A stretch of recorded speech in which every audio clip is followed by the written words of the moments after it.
अब इन एग्जांपल्स में भी देखें कि 3/17 जब डिवीजन करते हैं तो ये वाला भी आंसर, अब इसमें जैसे इस क्वेश्चन में सिर्फ 3 रिपीट हो रहा था, यहाँ पे अब 8 डिफरेंट डिजिट्स रहे हैं, लेकिन एंड ये भी नहीं हो रहा, इसके आगे भी एलिप्सिस यूज़ हुए हैं। और 2/3 से 6 रिपीट हो रहा है, लेकिन एलिप्सिस का मतलब है ये भी इनफाइनाइट है।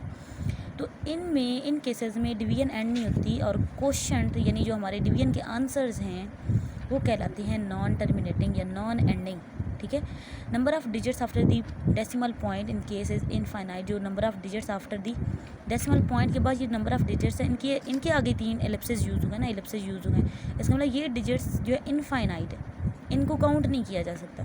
तो नॉन टर्मिनेटिंग डेफिनेशन देख लें, decimal number with an infinite number of digits after the decimal point are known as non terminating decimal number. ठीक है। इनको जब डेसिमल नंबर, जब इनके डेसिमल नंबर में डेसिमल प्लेस के बाद यानी पॉइंट के बाद इनफाइनाइट नंबर ऑफ डिजिट्स आ जाएं तो ये नॉन टर्मिनेटिंग डेसिमल कहलाते हैं। अब टर्मिनेटिंग और नॉन टर्मिनेटिंग का कंपैरिजन किया गया। 1/2 में 0.5 था, इसके आगे हमारा डिवीजन ख़त्म हो गया था, 0 रिमाइंडर आ गया था, ये यहाँ पे एंड हो गया। लेकिन जब 1/3 किया तो 0.33 यानी कि जो 3 था आगे रिपीट होता चला जा रहा था। अब यहाँ पे 3 रिपीट हो रहा है ना, तो इसके लिए एक नोटेशन होती है, हम बार बार 3 लिखने के बजाय 3 के ऊपर एक डॉट या 3 के ऊपर एक बार लगा देते हैं। ये सिर्फ 3 के ऊपर है क्योंकि सिर्फ 3 डिजिट रिपीट हुआ है। जैसे इस क्वेश्चन में 0.16 उसका आंसर आया ना, और 6 रिपीट हो रहा है, तो 6 के ऊपर बार यानी बार या 6 के ऊपर डॉट यूज़ करेंगे। इसमें आप देखें 2 रिपीट हुआ था, 3 टाइम हुआ था, और 4 रिपीट हुआ था, यानी नेक्स्ट आगे कहीं जाके भी 4 रिपीट होगा। ठीक है। और 8 भी जिस तरह है। तो अभी सिर्फ 4 और 2 को देखें तो 2 रिपीट हुआ तो 2 के ऊपर डॉट लगा दिया, और आखिर में 4 के ऊपर एंड करने के लिए 4 तक रखने के लिए 4 भी अगर इस तरह समझा जाए कि 2 से लेके 4 तक आता है हमारा आंसर 285714, फिर 285714 है, यानी एक ग्रुप है, 3 डिजिट्स का ग्रुप है जो रिपीट हो रहा है। 285714 ग्रुप बार बार रिपीट हो रहा है ना, उसके पहले डिजिट पे भी एक डॉट लगा दिया, और आखिरी डिजिट जो 4 था इस ग्रुप का उसके ऊपर भी एक डॉट लगा दिया। इसका मतलब ये हो जाएगा, जब स्टार्ट और एंड पे हमने डॉट लगाया ना, इसका मतलब ये नहीं है कि ये सिर्फ 2 और 4 इट्स मीन रिपीट हो रहे हैं। एक्चुअली 2 और 4 के दरमियान जितना ग्रुप है ना पूरा का पूरा वो रिपीट हो रहा है। अब यहाँ पे 0.11 इसको हम 0.1 और 1 के ऊपर एक लगा देंगे, डॉट लगा देंगे।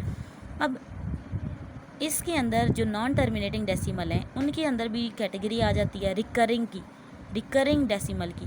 जब सेट ऑफ डिजिट्स रिपीट होते हैं again and again non terminating decimal के अंदर, यानी ये नॉन टर्मिनेटिंग डेसिमल के आगे कैटेगरी है ना, तो जब इसके अंदर हमारे डेसिमल नंबर रिपीट हो रहे हैं, जैसे यहाँ पे 3 रिपीट हो रहा था, यहाँ पे ये पूरा ग्रुप एक 6 डिजिट का ग्रुप रिपीट हो रहा था, यहाँ 6 रिपीट हो रहा था, यहाँ 1 रिपीट हो रहा है।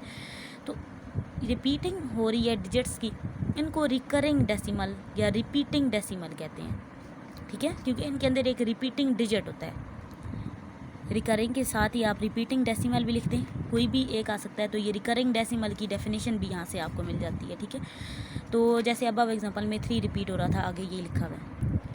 अब ये क्वेश्चन अराइज होता है कि terminating decimal non terminating decimal की पहचान कैसे होगी। ठीक है। जब हमारा जो फ्रैक्शन थी उसका डिनोमिनेटर उसके लिए जाएं प्राइम फैक्टर, 2 5 10, 5 1 5, 2 और 5 आया ना, तो जब किसी डिनोमिनेटर के प्राइम फैक्टर 2 और 5 हों, इसके अलावा कोई डिजिट ना हो, अगर कोई एक डिजिट भी चेंज हो गया तो उससे हमारा रूल प्रूव नहीं होगा। सिर्फ 2 और 5 हों तो वो टर्मिनेटिंग डेसिमल कहलाएगा। जैसे 575 है तो इसका 5 × 5 × 23, ये इसके प्राइम फैक्टर आए, 23 डिफरेंट आ गया ना, तो नॉन टर्मिनेटिंग बन गया। जैसे 9 है तो ये 3 × 3, ये भी डिफरेंट है दोनों, नॉन टर्मिनेटिंग कहलाएगा। 500 के जो फैक्टर निकाले वो 555222, लेकिन है तो 5 और 2 के ही डिफरेंट, बेशक उस एक से ज़्यादा बार 5 और 2 लिखा गया, लेकिन है तो 5 और 2 ना, तो ये टर्मिनेटिंग। 575 के लिए 553, तो 3 एक डिफरेंट आ गया, नॉन टर्मिनेटिंग। 21 के लिए 3 और 7 दोनों डिफरेंट है, तो नॉन टर्मिनेटिंग। ठीक है।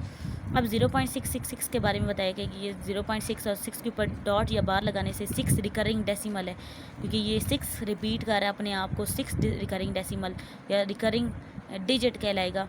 और यहाँ पे 16 में भी 6 रिकरिंग डेसिमल है। ठीक है। नेक्स्ट ये आपकी डायरी है आज की। MCQs आपने यूनिट 2 के करने हैं और जो यूनिट 3 की डेफिनेशंस हैं वो आपने याद करनी है। जो हाईलाइट हुई हैं ग्रीन बॉक्स में वो डेफिनेशन, और इसके अलावा रिकरिंग की अलग से नीचे डेफिनेशन थी, ठीक है। तो इनका मैं ओरल टेस्ट लूँगी आपका 11 के बाद, 11 AM के बाद।